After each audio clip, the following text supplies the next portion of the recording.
आज की वीडियो में हम बात करेंगे सेप्टिक शॉक से जुड़े हुए 7 महत्वपूर्ण सवाल और उनके जवाबों के बारे में जो आपको पता होने चाहिए।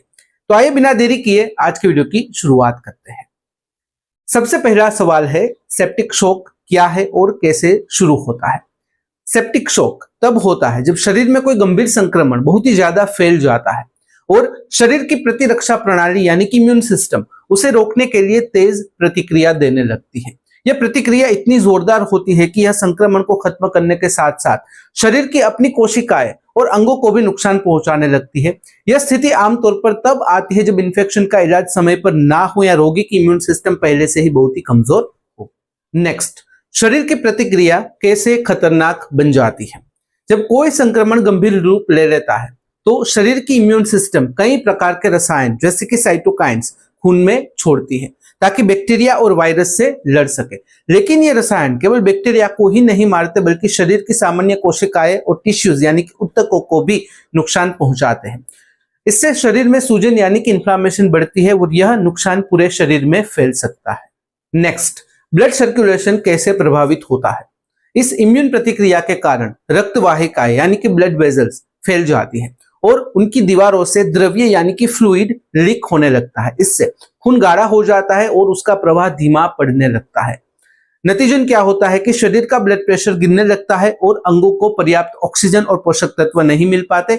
यह स्थिति तेजी से बिगड़ती है अगर समय रहते इलाज न मिले तो। नेक्स्ट, वाइटल ऑर्गन्स कैसे प्रभावित होते हैं। सेप्टिक शॉक की स्थिति में शरीर के प्रमुख अंग सबसे पहले प्रभावित होते हैं, जैसे कि किडनी का काम करना बंद हो जाता है और पेशाब बनना रुक जाता है। लीवर टॉक्सिन्स को साफ करना बंद कर देता है जिससे जहर खून में इकट्ठा होने लगता है। दिमाग को पर्याप्त ऑक्सीजन न मिलने से उलझन, चक्कर और बेहोशी जैसी स्थिति बनने लगती है। इन सभी का असर जानलेवा हो सकता है। नेक्स्ट, सेप्टिक शॉक को कैसे पहचाना जाता है। जब किसी मरीज को आईवी फ्लूइड यानी कि इंट्रावेनस फ्लूइड देने के बावजूद भी उसका ब्लड प्रेशर न बढ़े और उन्हें वासोप्रेसर दवाइयां देनी पड़े तो यह संकेत है कि व्यक्ति सेप्टिक शॉक की स्थिति में पहुंच चुका है।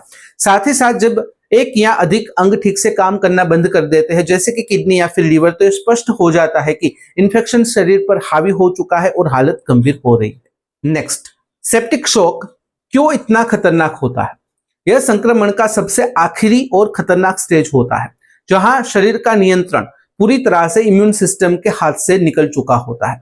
इसका मतलब है कि अब शरीर की कोशिशें खुद ही उसके अंगों को नुकसान पहुंचा रही है। अगर तुरंत इलाज न हो तो यह स्थिति बहुत ही तेजी से मौत का कारण बन सकती है, इसलिए इसे मेडिकल इमरजेंसी माना जाता है।